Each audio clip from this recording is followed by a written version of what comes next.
Hola, muy buenas tardes, bienvenidos y bienvenidas de nuevo a este foro de KCD. Esta tarde tenemos a la directora Marianna desde Atenas y quería recordaros simplemente de cara a manejar la técnica de Zoom, si queréis participar posteriormente en directo, os podéis conectar pidiendo la vez. Veis que tenéis un iconito de una mano en la parte de abajo de Zoom. Podéis levantar la mano para conectar y trasladar vuestras preguntas a partir de la primera media hora de entrevista con Amal. También podéis trasladar vuestras preguntas en la misma barra de abajo. Veis que tenéis una sección de preguntas y respuestas. Ahí podéis mandar vuestras preguntas para que Amal se las traslade a Marianna. Pero Marianna le ha dado mucha pena no venir a Bilbao, poder ver y encontrarse con todos vosotros y todas vosotras. Entonces, agradecería mucho que esas preguntas se las trasladaseis en persona. Entonces, bueno, en persona, al menos de manera virtual, conectándose. Así que si podéis conectaros, pues os lo agradeceríamos de cara a que enriqueciese un poco la conversación. A toda la gente que nos está viendo desde YouTube, podéis acceder a Zoom en el enlace que tenéis abajo. Si queréis participar en la conversación, bien con preguntas o bien conectándoos en directo con vuestra cámara, y también para escuchar la traducción simultánea, que la tenéis en la misma barra que tenéis abajo. Tenéis el canal de interpretación para poder escuchar la conversación doblada al castellano, porque será en este caso en inglés. Así que sin mucho más que decir, os dejo ya con Amal y con Marianna. Un saludo. Igual un momentito, Íñigo. Un día más, el tercer día de la caravana, este tercer día virtual. Yo decía en estos días que soy una persona analógica, que me gustan los abrazos, que me gustan los besos y que me gusta el cine en una sala. Nos hemos visto obligados por las circunstancias a ver un cine así. Nos hemos visto obligados por las circunstancias a tener a Marianna lejos en su casa, pudiéndola tener en Bilbao, que para nosotros hubiese sido mucho mejor. Podíamos haber ido esta noche a cenar después de ver la película y seguramente disfrutar con la conversación contigo, con Amal, contigo por supuesto también, pero nos vamos a tener que conformar que sea así, de esta manera virtual. También, por otra parte, es una gozada. Hemos estado en 2 días que llevamos de caravana, hemos estado en Londres, hemos estado en París, hemos estado en Argelia, esa desconocida y que está tan cerca de aquí, ¿no? Y ahora nos vamos a Atenas. Esa Atenas y esa Grecia que, por desgracia, en los últimos años, las noticias que siempre han llegado, o era vuestra crisis, o era la crisis, o era el tema de refugiados, esa cuna de la democracia, ese lugar donde hay tantas cosas que contar, y hemos visto que también hay unas señoras y unos señores dispuestos a contar y a hacer y a sembrar muchas cosas nuevas. Yo en la película recuerdo una frase que decía que habían vuelto al pueblo para terminar una cosa que se quedó a medias, que era recuperar los sueños. Bueno, pues esperamos contigo esta tarde y con tu película recuperar y retornar a esos sueños y que pronto se hagan realidad. Bienvenida a este Bilbao virtual y bienvenidas a todos y a todos a esta caravana. Bueno, hola a todas y a todos. Hello everybody. Hello Marianna to el Cairo virtual. I can't hear you well. I can't hear you. Hi, Yes. Marianna. Welcome to the Cairo, to the virtual Cairo also, not only Bilbao. First of all, thank you very much for giving us this wonderful opportunity to watch your beautiful film. Before we start our discussion, I'd like to give a little, a small introduction about you to our audience, okay? And later we'll start our discussion and our questions. Marianna Enconomou is a documentary filmmaker based in Athens, Greece. She studied anthropology, photojournalism, and film production in London. She directs documentary films for the Greek TV and creative documentaries of Greek production and co-production with European broadcasters such as the BBC and Arte. Would you like to add something, Marianna, about that? No? It's enough? Okay. I think everyone, when watch a film, asks themselves, how did the idea come to the mind of the filmmaker? So how did this idea of this film come to your mind? Since I was a kid, I had this image of the Greek countryside where these small villages were getting deserted. It was something that had struck me from a very young age. And it always made me wonder why we would go to these small villages and have one or two elderly people, and where has everybody gone? So the original idea was to try to explore that. What is happening with these small farming villages? Why can't they survive? Why all the young people are leaving? What do the old elderly people do in these places? So I went to this tiny village of 30 inhabitants in the center of Greece. And I met these people because I had heard that despite the incredibly difficult circumstances they live in, they have actually achieved extraordinary things. I mean, they were producing homemade product that they were exporting all over the world, from America to Japan and all over Europe. So that piece of information really intrigued me and raised my curiosity. Once I met these people, it became very clear to me that there was definitely another dimension to the story, and that was the human dimension. I mean, these people were they had very special personalities, and the way they were doing things was very original. I mean, it was nothing one would expect in such a small, out of the way little village. So I would say that these were the two things that really made me stay in this place for almost on and off for almost 6 years. 6 years? You spent 6 years there in the village? On and off. I would visit for a few days, and then, but the whole shooting period lasted for almost 6 years. So you spent 6 years hearing Wagner and traditional music. But really, do they put the music of Wagner for the tomatoes? They do. Yes, really? They do. Absolutely, yes. And the strange thing about it is that the idea of Wagner didn't come from the protagonist, whom you would probably expect, because it's somebody who went to university and he listens to this kind of music. The idea of Wagner came from his cousin, who is a traditional farmer. He's never left the village. And up to this day, we really don't know how he came up with this idea. Why think of Wagner? Why he thought that Wagner would be the best solution for his tomatoes. And did it work with the tomatoes really? Is there a difference between their kind of tomatoes and other kinds of tomatoes because of Wagner? Well, they believe they did. Yes. This is really nice. And I have another question for you about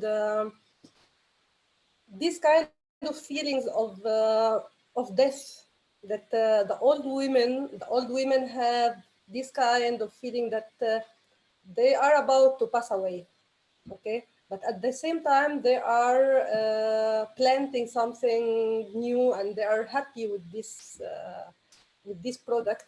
And I think this kind of contradiction is really not only interesting, but also it makes you to think about life and about the plant and the meaning of this. But in a way, at the end of the film, we see that something will end. When they will not be there, something will not be anymore the same. So you choose the end in a way, right? It's an open-ended. It poses 3 questions, and I think that was my aim. I mean, I definitely wanted to incorporate a more poetic and philosophical element in this film, because it's something that I felt all along, and I think this is probably the element that inspired me the most. is the fact that these people, on the one hand, are very much grounded to the earth and to the agricultural circle of things and life and death. They're very much, there is very much a repetition in their lives. And yet, when somebody appears like Alexandros, who is the protagonist, and he's a bit like a Pied Piper, you know, the flute player, you know, from the, and he comes up with this idea, you know, why don't we start cultivating this local tomato on a larger scale, and why don't we all try to make something else, and why don't we just look beyond the borders of our plane? The extraordinary thing is that these women, whose lives have always been incredibly introverted and very, very secluded, and their role in society and family very specific, suddenly opened up and they said, yes, let's go for it. And that was for me amazing, because the way they did it, it was through their traditions, by using their myths, by listening to stories. And for me, it became very apparent and very relevant in a way, how we all need to dream and how we need to have myths. And myths are the ones that give meaning to our lives and give sense to things. And also I think that through these stories, they acquired the courage to dare something completely new, something out of their perspective. Yeah, also the beautiful thing that one of their dreams maybe also was accomplished with the film, when they were talking about the tomatoes and how they are traveling abroad, but they cannot travel.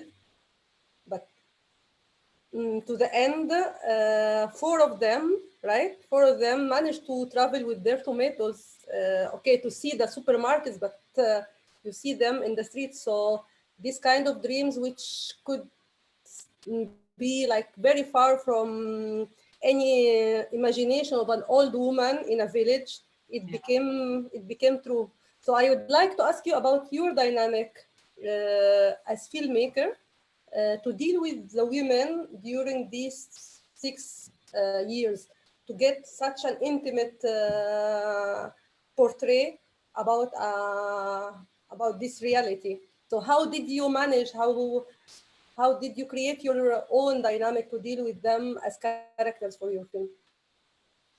I think the answer I'm going to give is the answer for all my films. I think the reason I'm making documentaries is because I'm very interested in people and in the different views of the world and their different experiences. And I always try to get as close to their heart as possible. I was very interested to understand them. So the secret is time, is actually to spend time with these people. So that's why I was going again and again. And I would stay in the village and stay in their homes and share their chores and laughs. And I would listen. I spent endless hours listening to them and listening to their stories. I think they felt they could trust me. After a while, they felt that, you know, I was just somebody who, a bit strange, that would appear and disappear from their lives. And also the first few years, I would do all the shooting myself. So, you know, it was a one-person crew, really. I didn't have, because I wanted to establish this very direct and very personal relationship to them. So it was interesting because after a while, they would really forget about the camera. I mean, and you can probably notice in the film that on several occasions they just addressed me with my name. You know, there's no camera, there's no process of filming. It was just a relationship that we had established. And for me, it was very important that, because I wanted to go beyond just describing a situation. I wanted to make the viewers feel what it is to be to live in a small village like that and to try something which is beyond their imagination. And and when did you start to film in this? From the first moment, from the first year, did you start to film with them? I always had the camera with me. I always had, from the first day I had the camera. That's the way I was introduced to them. You know, that I had gone there because I was interested to film them. So yes, yeah. Okay. And you didn't have any relation before with the protagonist, with the guy of the film? I had met Alexandros, yes, a few years back. I knew Alexandros. I knew of him and I knew what he was trying to do. And I was very attracted by his personality. I mean, he's a very interesting person and very original. And yeah, and I mean, he's the one who I would say creates that kind of a situation there, an atmosphere. Yeah, and introduce you also to the other character. Yes. The person. Yeah. And did they watch the film? Yes, they watched the film. That was very moving because they hadn't watched the film till we had the premiere in Greece at the Thessaloniki Film Festival. So we hired a minibus, and the whole village came, and the priest came, and everybody appeared in their nice clothes, and they were there for the opening. I think it was a bit of a shock for them. It was the first time that they would actually see themselves on the big screen. They couldn't really understand, you know, what was happening, but they were very moved by the warmth of the audience and how the people, you know, reacted and applauded them, and it was a very nice experience. Yeah. And what do you think about the future of this kind of production in Greece and in Europe in general? Well, this is a huge issue and very critical and very worrying, because the truth of the matter is that agricultural food production is going towards mass production, industrialized farming. And that's why these small communities find it so difficult to sustain themselves. And I'm sure it's the same situation in Spain and in Italy and all over. It's a universal problem, I think. If it wasn't for this initiative, this small village, once these elderly people die, it would be abandoned. That's for sure, like the majority of the other villages. Now there is some hope because the younger generation, the relatives of these elderly women, will hopefully come in and help Alexandros and continue the small production. But saying that, I mean, I know that they're struggling. I mean, it's not easy. It's not easy to market such a small product in an international market. And I would say something which I found very interesting is that as these people actually need stories to make sense of their lives and give importance to their lives and to what they're doing, like the story of Columbus or the story of the music. In a similar way, the big international markets need stories to market the products. So the story of Columbus and the story of music and the traditionalism of this product actually was the selling point in the market abroad. And I found that very interesting. But still, I mean, it's very, very competitive and it's very, very difficult. And the case of this village, how much is it like, I don't know how to make the question, but I mean, is it very, very exceptional village, or you can find more village in Greece like them? It has nothing exceptional. It's a totally ordinary village. It has nothing special. It's not particularly beautiful. The area which is in, it's the biggest agricultural farming plain in central Greece. It's not very beautiful. It's a flat plane, soaked in chemicals, most of it. So yes, you know, somebody wouldn't choose to go to that place. No way. My last question before we open the discussion about the filmmaking of the film.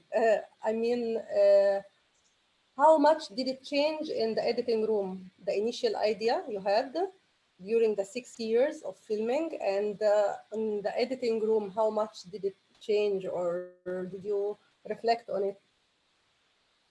The editing, it was a torturous experience, because in those 6 years I had, even though I had a concept in mind, I mean, I had the basic idea, the framework of the story,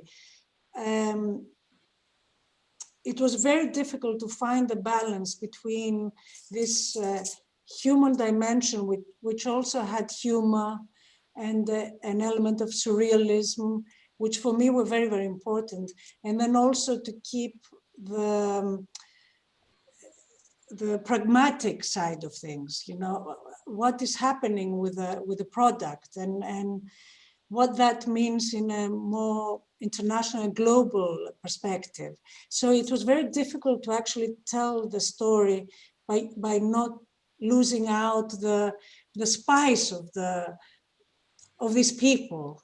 Yeah. It took us many, many months of struggling and playing, and in the end we had to throw away quite a lot of material and beautiful scenes, but it was necessary. And I think now the film has found its balance and its right length and the necessary emotions, I think. Yeah, congratulations, it's really beautiful. I think now we can, we have one question in the Q&A. Let's read it.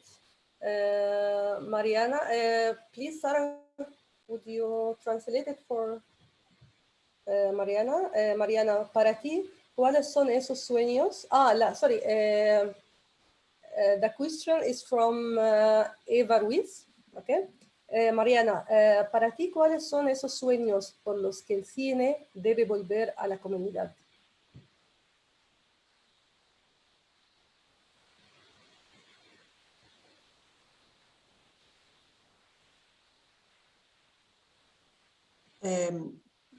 To the communities that to the community that I filmed, you mean?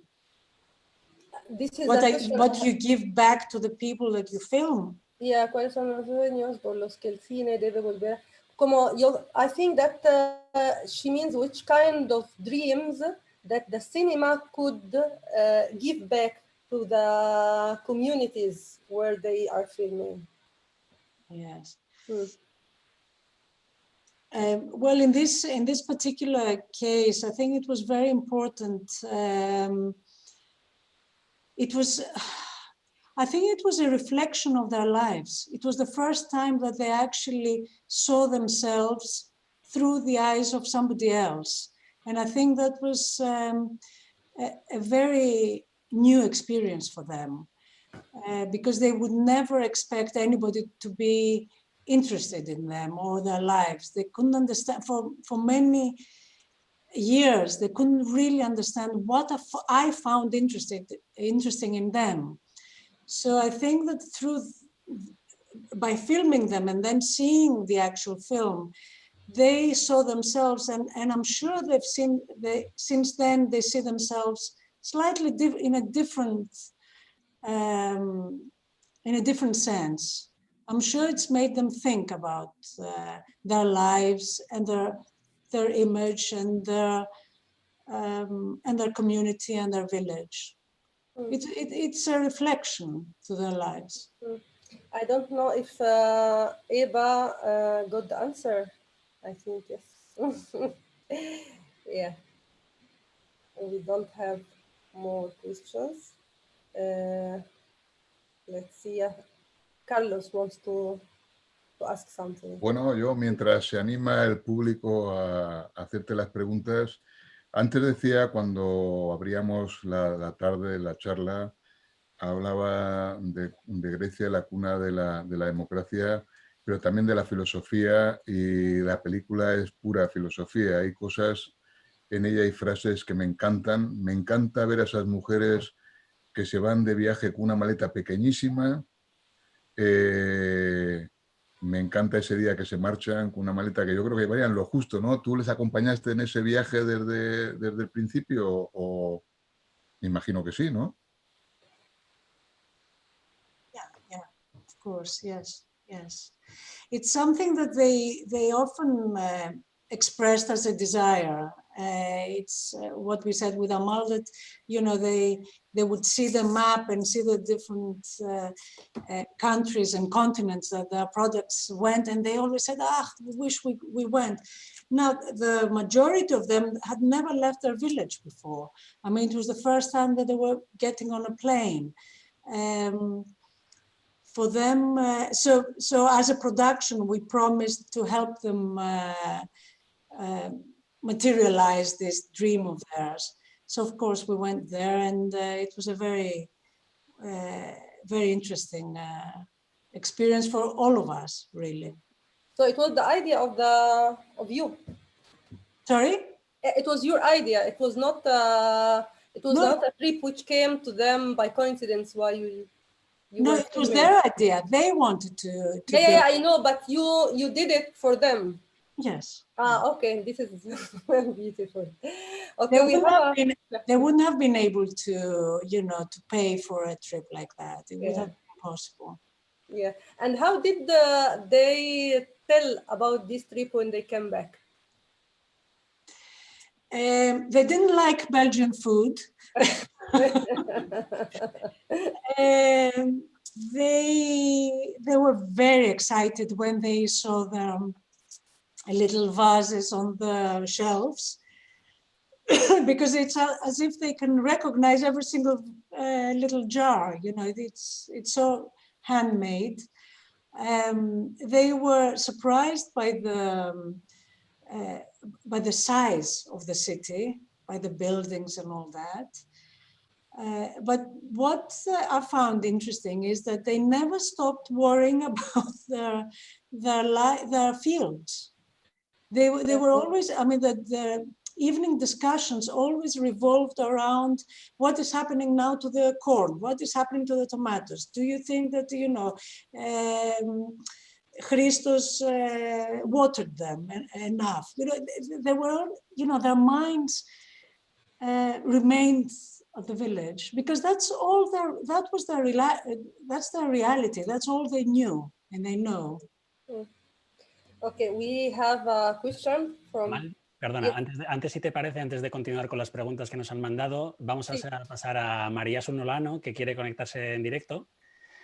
Marianna, okay. Ahora lo que vamos a hacer va a ser conectar, entonces vas a ver que tu dispositivo se va a desconectar y automáticamente se conecta, así que no te asustes, ¿vale? Luego, para devolverte a espectadora, haremos lo mismo, ¿vale? Así que te ascendemos por aquí, ahora mismo se te estará desconectando y se te conectará de nuevo aquí a la conversación. Muy bien, esperamos unos segunditos. Vale. Marianna, tienes que activar tu cámara y tu micrófono para poderte ver y escuchar. Muy bien, Marianna. ¿Vale? Sí, me oigo. Ahí está, muy bien, te vemos y te escuchamos. Vale, pues buenas tardes, me ha gustado mucho tu película y bueno, como querías intervenciones en directo, no me suelo atrever mucho, pero bueno, pues ahí va. Tiene un matiz humano esta película que me ha encantado y tiene unos momentos, bueno, todo esto de seguir en el mapa por dónde venden sus productos, yo creo que siente, o sea, no sé, es como un orgullo para esa comunidad, ¿no? Esa familia, ese grupo humano tan curioso. También el final, con esas 3 preguntas sobre quién eres, dónde estás, a dónde quieres ir. Pero hay una cosa que me gustaría saber si tú, cuando lo has grabado así, era tu intención, ¿no? Cuando llegan los chavales de al pueblo en el autobús. Entonces las mujeres dicen, oh, oiremos voces de niños, ¿no? Lo que supone eso después de 20 años sin escuela. Y después al marcharse, se ve el autobús que se marcha y extraña que no esté la gente del pueblo despidiendo. Entonces yo no sé si es porque tú quieres ahí recoger esa soledad, ¿no? Esa soledad del pueblo, sin niños, sin, ¿no? Que quedan solos, no sé, porque es curioso, tú te esperas que salgan a decir adiós al autobús y sin embargo marcha el autobús y luego se les ve a las mujeres calladas, quietas, sentadas en un banco, ¿no? Es una imagen que choca. Bueno, pues gracias. Of course, they said goodbye. Yes, it was an editing, cut that because I wanted probably to how do you call it? Intonate more the fact that suddenly the village is full of sounds and young people, and then from one minute to the other, these people find themselves completely on their own again. And this is a reality. This is not something that I directed in any sense. Generally, I didn't direct anything. What I've done is I've cut out things in the editing, but I never told them what to do or what not to do. About the 3 questions in the end, that was a conversation that I had with Alexandros in a different time, and he was telling me this story, and I used it for the closing of the film because I thought it was relevant. Okay, let's take another question because we have... Igual, Amal, bueno, María, muchas gracias. Te voy a desconectar y vamos a seguir, si te parece, Amal, con otra pregunta que tenemos. Okay, we have a lot of questions. Sí, María, te voy a devolver a donde estabas antes, ¿vale? Muchas gracias por la pregunta. Vale, y ahora vamos a seguir con Paul Servian, que tiene otra pregunta que quiere hacer aquí en directo. Muy bien. Vale, le hemos conectado a Paul. Paul, tienes que activar tu audio y también tu vídeo para poder conectarte en directo. Vale, estupendo. Hola, Paul. Muy buenas. Hola, ¿qué tal? Adelante, muchas gracias. So I would ask you the question in English just in case, so it doesn't get lost. First of all, I wanted to tell you that First of all, I wanted to tell you. Can you hear me? No, I can. Yes. Yeah. So first of all, I wanted to tell you that I loved the documentary. I think it's beautifully done. Myself, I'm an amateur gardener, and I love seeing how my tomatoes grow. It's very difficult. And when I saw these tomatoes, I was like, wow, they're lovely. They must taste amazing. Anyway, what I loved, there's a really beautiful moment when you have this quality control assembly. I just wish all the quality controls of the products that we nowadays eat every day would be like these ones, no? With these really talented people, the old ones that are tasting their product and say, okay, this is good, this is not good. Let's add quinoa. Quinoa is not good, really. They just want the name. They don't know what they're doing now. So I think this is just beautiful. It was just a comment. Yeah. I can add something on that. Thank you. I can add something on that. They have their philosophy is this, that we sell what we eat, and we only sell what is surplus. Completely agree. They know what they do. Thank you very much. Thank you very much, Paul. Okay. Let's take more questions in the Q&A. Okay. From Jose Babia, I will read it in Spanish and you will have the translation from Sarah. Siento hacer la pregunta por esta vía, pero mi cámara no va. Felicidades por la película, me ha encantado. Y es cierto, me parece una realidad muy universal. Solo quería recoger un comentario que aparece en la película. Cuando una de las mujeres extrañadas se pregunta qué hace un hombre que ha estudiado trabajando en el campo. Le parecía que estaba desaprovechando el tiempo y sus conocimientos.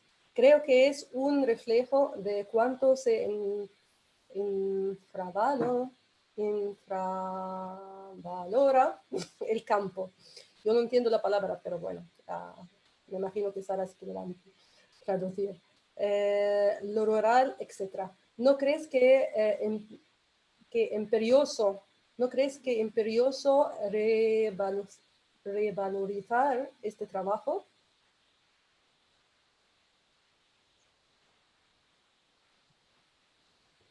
Yeah, Did you get it? they absolutely undervalue their work, themselves, their lives. Yes, and it's very interesting that you actually noted that. You're very right that unless these people feel that what they are doing is appreciated, and the only people who can actually appreciate are the consumers. So it's again what Alexandros says at one point, that agriculture and quality food will only survive, will only exist if there's a connection between the consumers in the cities and the people in the countryside who actually produce this food. There has to be this kind of a connection.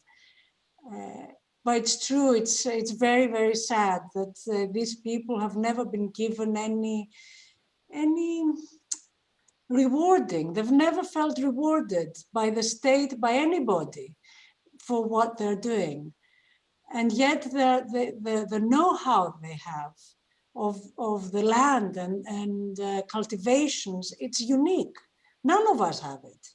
I mean, these people really, they feel the crops, the earth.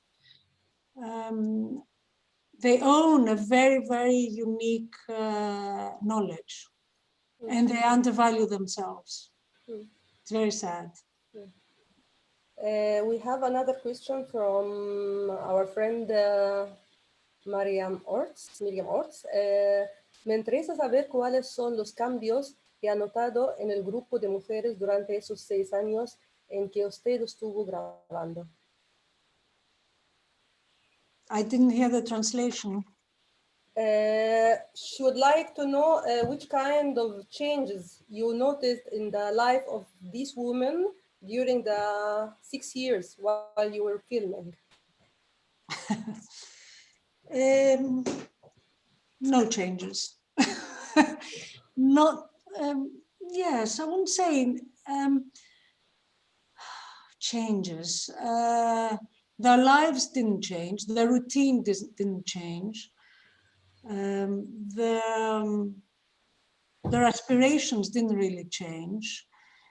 What was the change was that it gave them a lot of happiness when their tomatoes were healthy and the crop was good. It gave them a lot of happiness when they actually got orders from abroad and they could actually prepare them and send them all over the world. But their reality remained very much focused on their little village and their everyday routine. Do they watch cinema? Watch cinema? Films, yeah. No, they don't have the opportunity. There's no cinema around there. They watch a lot of television. This is unfortunately the only entertainment that they have. They just sit in their homes and they watch television. Okay, let's take another question from Ainhoa Perez Arospide. Thank you, Marianna, for such a beautiful and touching film. I wanted to know if the film and its percurs has had an impact on their production and sellers. I also want to know where to buy their products in Spain. Well, through the film and the festivals, definitely their product and their story has been known more. Alexandros and the team face a very, very real problem.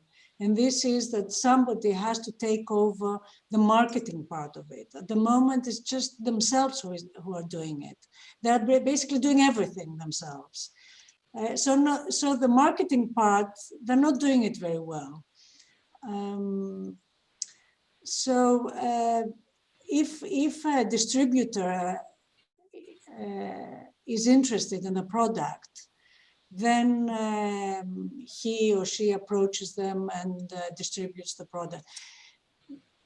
It's mostly for export. You can find it in usually organic stores and special stores that sell small productions, small local products. But also in England, for example, in London, you can find it at Harrods or Selfridges or Harvey Nichols at one point, which was amazing. I mean, these are big stores. Yeah, you can find them here and there. There is a web link of the production, and you can always write to Alexandros. and if you're interested, I'm sure that in Spain, I'm not sure about Egypt. If I doubt. I will write him to ask. But in Spain, I'm sure that his products are being sold in Spain. That's for sure. Good. En Bilbao. We have a question from Sergio Julián. Buenas tardes, muchas gracias por este espacio en donde podemos conversar y conocer otras realidades. Mi pregunta es, en Grecia, ¿cómo es la participación de las mujeres en la producción audiovisual? ¿Qué han hecho para incentivarla? Y saludos desde Oaxaca, México. La pregunta viene de Oaxaca, México.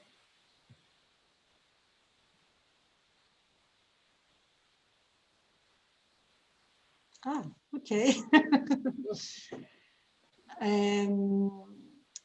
There aren't many women in film production. This is a reality in Greece. I would say that in the documentary sector, more and more women are getting into production. There hasn't really been any movement as such regarding this for women filmmakers, definitely not in an organized form. There is a group, the WIFT, which is the WIFT Greece, which is promoting women's films and organizes special screenings and all that. But besides that, not very much else is happening. Yeah. And as a woman filmmaker, did you find it difficult to work as a documentary filmmaker in Greece? No, I've never felt discriminated in any sense. Never. I think it's as difficult as it is for my male colleagues. Probably in the fiction sector, things are more difficult, and I've heard that especially for women DOPs, and it's more difficult. And I know that for women directors in advertising, the situation is more difficult. But in documentary filmmaking, I wouldn't say. I mean, I've never felt any kind of discrimination. Thank you. We have another question from Larry Pascual. First of all, congratulations on the film. I really liked when they talked about how reading a book is not a waste of time. Therefore, studying something and working as something else isn't either. Was that something you wanted to include, or was it their idea? Is there a greater lesson to learn about how we need to find productive value for everything nowadays? I loved that little scene. It's one of my favorite scenes. Of course, it was totally spontaneous, and I just happened to be there with a camera, and I thought that's fantastic what is happening here. Because probably this Stavroula realize, you know, how many more implications this kind of a comment could have.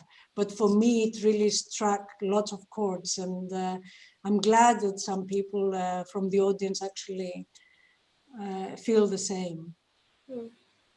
The last question we have is from Virginia Garcia Fernandez.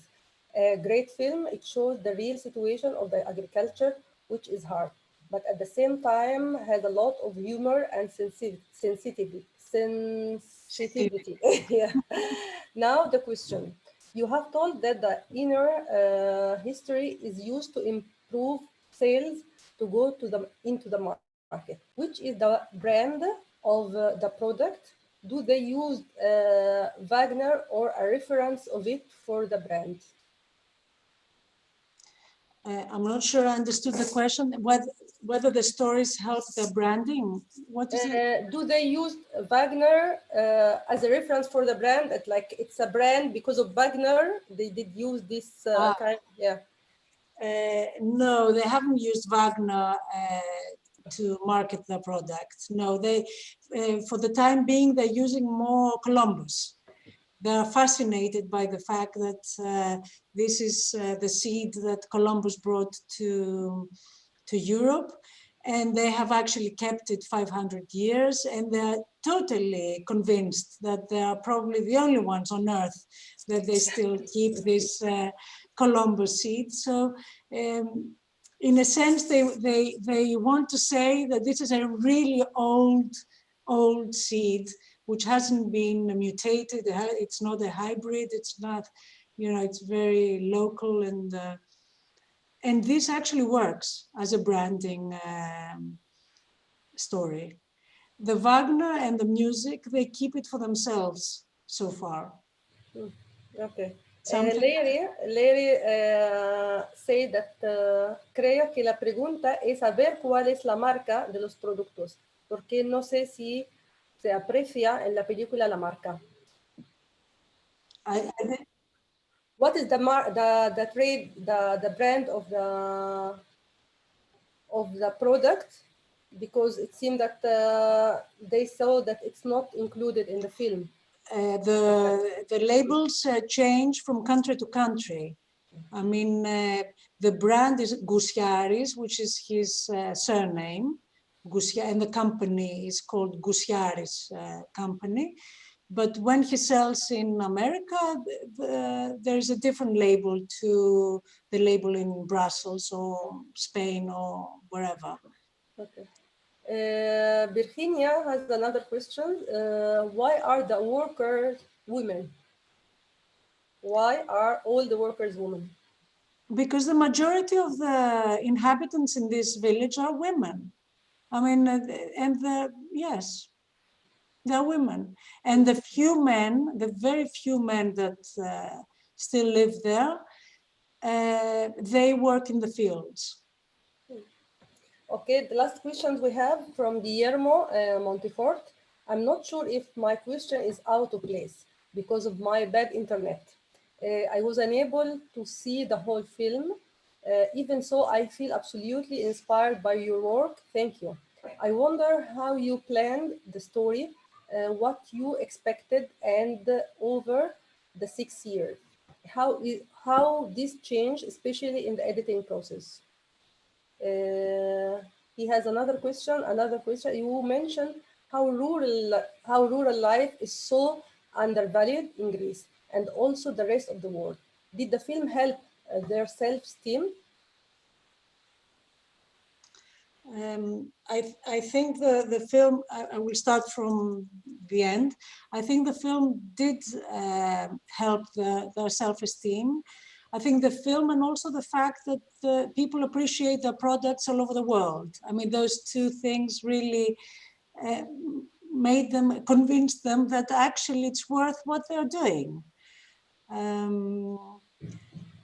The other question is, yes, over the 6 years, the truth is that, you know, this story could take quite a few different paths, this is for sure. And there were points where I was taken in more one direction, and then I would change and take the other direction, because everything was very interesting for me. Everything made sense for me. And yet I knew that, you know, I had to sacrifice some aspects in order to be able to actually construct a story. And that's what I was saying. It was very painful at times during the editing, that I had to get rid of quite a lot of beautiful material. The main idea remains, which was from the beginning till the end, but the way I said the story, yeah, changed over these 6 years. Now, as we have only 5 minutes left, I would invite Carlos to join us. Carlos? Here. Claro que estoy aquí. ¿Dónde iba a estar mejor que escuchando, la verdad, que toda esta tarde? Además, me alegra mucho que habéis participado más gente que otros días. La verdad que se enriquece mucho un diálogo, cuando hay intercambio de palabras, y eso enriquece. Una cosa que me ha gustado también mucho de la película, esa reflexión que hace es: ¿será que el campo y la ciudad están desconectadas, que no sabemos lo que comemos en la ciudad, no sabemos lo que se produce en el campo? Igual en esta crisis que tenemos ahora nos da la oportunidad de empezar a pensar ese campo que olvidamos. Pensamos que todo ya viene en cajas, que todo viene enlatado, y resulta que hay cosas que tenemos muy cerca que no sabemos utilizar. Otra cosa que me alegra mucho de tu película es que las protagonistas sean personas mayores, y sobre todo en estos tiempos que estamos corriendo. Yo no sé cómo ha sido la crisis en Grecia, la he visto, la he leído en los periódicos, la he seguido. Sigo muy de cerca la crisis de los refugiados en Grecia, esa gente que está ahí atascada y frenada para que no venga a Europa.